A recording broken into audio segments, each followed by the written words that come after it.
रुद्राक्षी medico. तो आज हम डिस्कस करेंगे टॉपिक अमाइलोडोसिस। तो सबसे पहले मैं आपको बताती हूँ कि देखो, हमारा जो प्रोटीन है, नॉर्मल जो प्रोटीन होता है, तो हमने पढ़ा है 11th-12th में, और जिन लोगों ने नीट दी है उन्होंने भी पढ़ा है कि प्रोटीन का स्ट्रक्चर होता है, different structure. Protein has a different structure, जैसे प्राइमरी स्ट्रक्चर, सेकेंडरी स्ट्रक्चर और टर्शियरी स्ट्रक्चर। ठीक है, तो कुछ पीपल में क्या होता है, कुछ लोगों में क्या होता है, in some people abnormal protein form होता है, एंड उस एबनॉर्मल प्रोटीन को हम बोलते हैं अमाइलॉइड। ठीक है, amyloid is nothing but it is a abnormal protein. ठीक है, तो देखो, हमें पता है प्रोटीन का प्राइमरी, सेकेंडरी और टर्शियरी स्ट्रक्चर होता है। तो इसमें क्या होता है, अमाइलोडोसिस में जो सेकेंडरी स्ट्रक्चर है प्रोटीन का, वो इरेगुलर होता है, वो एबनॉर्मल हो जाता है। इसकी वजह से ये प्रोसेस फॉर्म होती है। ठीक है, और इरेगुलर होने की वजह से, एबनॉर्मल होने की वजह से वो इनसॉल्युबल हो जाता है, और इसीलिए फिर वो डिपॉजिट होगा एक्स्ट्रा सेलुलर सेल की मैट्रिक्स पे। जो सेल का मैट्रिक्स होता है वहाँ पे वो एक्स्ट्रा सेलुलरी वो डिपॉजिट होगा, और वो डिपॉजिट होने के कारण क्या होगा, जो सेल मैट्रिक्स है, फॉर एग्जांपल ये हमारी सेल है, यहाँ पर अगर एबनॉर्मल सेकेंडरी स्ट्रक्चर प्रोटीन का डिपॉजिट हो रहा है तो वो सेल क्या हो जाएगी, वो सेल कंप्रेस हो जाएगी, और वो सेल जब कंप्रेस हो जाएगी तो उसमें जो ऑर्गन है वो डैमेज होंगे। तो इसकी वजह से ह्यूमन में ऑर्गन फेलियर भी होता है और मल्टीपल ऑर्गन डैमेज भी होता है। तो हम देखते हैं अभी अमाइलोडोसिस की डेफिनेशन क्या है। तो amyloidosis is the term use for a group of disease. तो इसमें क्या होता है कि ग्रुप ऑफ डिसीज है जो कैरेक्टराइज होते हैं by extra cellular deposition of fibrillar insoluble proteinaceous substance. मतलब इसमें क्या होता है, ग्रुप ऑफ डिसीज जो कैरेक्टराइज्ड होते हैं, किससे, मतलब group of disease characterize by extra cellular deposition. मैंने आपको अभी बताया जो सेकेंडरी स्ट्रक्चर है उसमें जब एबनॉर्मलिटी आती है तो वो सेकेंडरी स्ट्रक्चर डिपॉजिट होता है एक्स्ट्रा सेलुलर मैट्रिक्स पे सेल के, और उसकी वजह से सेल कंप्रेस होती है। सेल जब कंप्रेस होगी तो उसमें जो ऑर्गन है वो भी उसका फेलियर होगा। ठीक है, इसकी वजह से मल्टीपल ऑर्गन फेलियर होता है।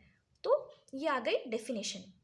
देखो फिर से एक बार, amyloidosis is the term use for a group of disease characterized by extra cellular deposition of fibrillar insoluble होता है वो। ठीक है, क्योंकि वो इरेगुलर हो गया, एबनॉर्मलिटी आ गई उस प्रोटीन में, तो वो इनसॉल्युबल हो जाएगा।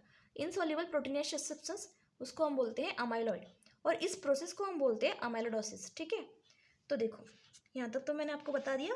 अब देखते हैं, तो amyloid composed of 2 complex protein. इसमें 2 कॉम्प्लेक्स प्रोटीन होते हैं अमाइलॉइड में। तो एक होता है फिब्रिलर प्रोटीन और दूसरा होता है नॉन फिब्रिलर प्रोटीन।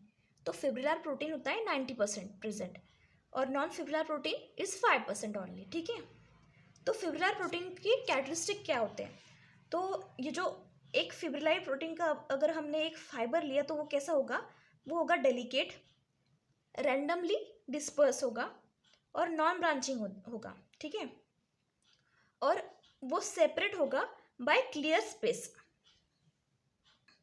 तो देखो इस डायग्राम में हमें दिख रहा है, तो ये जो फिब्रिलर प्रोटीन है वो सेपरेटेड होता है बाय क्लियर स्पेस। ठीक है, तो ये जो क्लियर स्पेस है इससे सेपरेटेड है फिब्रिलर प्रोटीन। ठीक है, तो देखो अब मैं आपको बताती हूँ अमाइलोडोसिस में फिजिकल नेचर क्या होता है उसका, और केमिकल नेचर क्या होता है। तो सबसे पहले हम देखेंगे फिजिकल नेचर। तो फिजिकल नेचर डिवाइड होता है इलेक्ट्रॉन माइक्रोस्कोपी और एक्सरे क्रिस्टलोग्राफी में। ठीक है, तो इलेक्ट्रॉन माइक्रोस्कोपी में क्या होता है, non branching fibrils with diameter of 7.5 to 10 nanometer, and ये इसकी लेंथ कैसे रहती है, इसकी लेंथ इनडिफाइनाइट लेंथ रहती है। ठीक है, so this non-branching fibril with diameter of 7.5 to 10 nanometer and indefinite length। तो देखो हम डायग्राम में देखते हैं, तो यहाँ पे दिया है, तो देखो ये जो फर्स्ट डायग्राम है ये इलेक्ट्रॉन माइक्रोस्कोपी के अंडर के डायग्राम है। ठीक है, तो इसमें जो फिब्रिल्स है वो नॉन ब्रांचिंग टाइप है, और उसकी डायमीटर होगी 7.5 to 10 नैनोमीटर इतनी, और ये इनडिफाइनाइट लेंथ है इसकी। ठीक है, and another type of physical nature is X-ray crystallography और इंफ्रारेड स्पेक्ट्रोस्कोपी। तो इसमें कौन से स्ट्रक्चर होते हैं, cross beta pleated sheet conformation. तो देखो ये जो डायग्राम सी है इसमें दिया है बीटा प्लेटेड शीट स्ट्रक्चर। तो ये बीटा प्लेटेड शीट स्ट्रक्चर है, ठीक है। तो ये देख लो आप आपके पास भी बुक होगा तो उसमें से आप देख लो, ठीक है। और अब हम देखेंगे केमिकल नेचर। तो केमिकल नेचर में क्या होता है, mainly two types of protein होते हैं, एक amyloid light chain protein and another is amyloid associated protein, और लेस इंपॉर्टेंट होते हैं अदर टाइप्स ऑफ प्रोटीन, ठीक है। तो देखो अमाइलॉइड लाइट चेन प्रोटीन क्या होते हैं, वो डिराइव किए जाते हैं फ्रॉम यूमिनोग्लोबिन, मतलब एंटीबॉडी से डिराइव होते हैं, स्पेशली लाइट चेन, ठीक है। यूमिनोग्लो नॉर्मली क्या होता है, देखो फिर नॉर्मली क्या होता है, जो यूमिनोग्लोबिन है तो उसमें वो फॉर्म करता है two types of chain, two types of light chain and two types of heavy chain, ठीक है। तो देखो, तो अमाइलॉइड लाइट चेन प्रोटीन जो है तो वो डिराइव किए जाते हैं इम्यूनोग्लोबिन लाइट चेन से, ठीक है।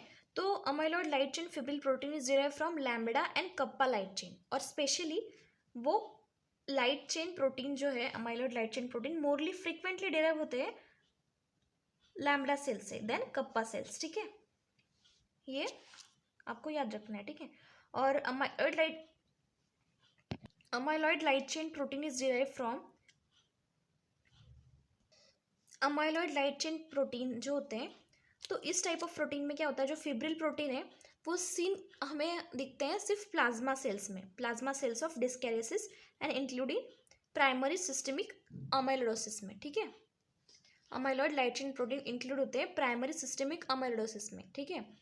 तो क्या क्या होता है, नॉर्मली जो प्लाज्मा सेल्स है जो फॉर्म करती है एंटीबॉडी, ठीक है, बी सेल्स, बी लिम्फोसाइट, आपको पता है बी लिम्फोसाइट वो सीक्रेट करते हैं प्लाज्मा सेल्स, और प्लाज्मा सेल्स बनाती है एंटीबॉडी, दैट इज आईजीजी ह्यूमनोग्लोबिन।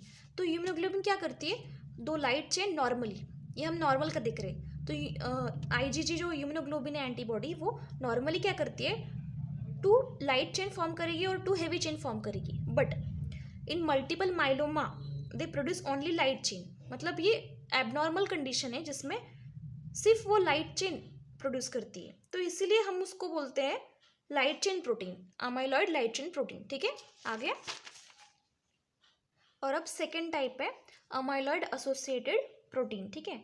तो अमाइलॉइड एसोसिएटेड फिब्रिल प्रोटीन जो है वो डिराइव होते हैं large protein in the serum, तो उसे हम कहते हैं सीरम अमाइलॉइड एसोसिएटेड प्रोटीन। तो ये जो सीरम अमाइलॉइड एसोसिएटेड प्रोटीन है ये एक्टिव फेज रिएक्टेंट प्रोटीन होते हैं जो सिंथेसाइज करता है लीवर, ठीक है, लीवर में प्रेजेंट होता है ये। तो in response to chronic inflammatory reaction, जब क्रॉनिक इन्फ्लामेटरी रिएक्शन होती है बॉडी में तो लीवर सिंथेसाइज करेगा सीरम अमाइलॉइड एसोसिएटेड प्रोटीन, ठीक है। तो amyloid associated fibril proteins are found in secondary amyloidosis, ठीक है, और amyloid light chain fibrillar protein are found in primary amyloidosis, ठीक है।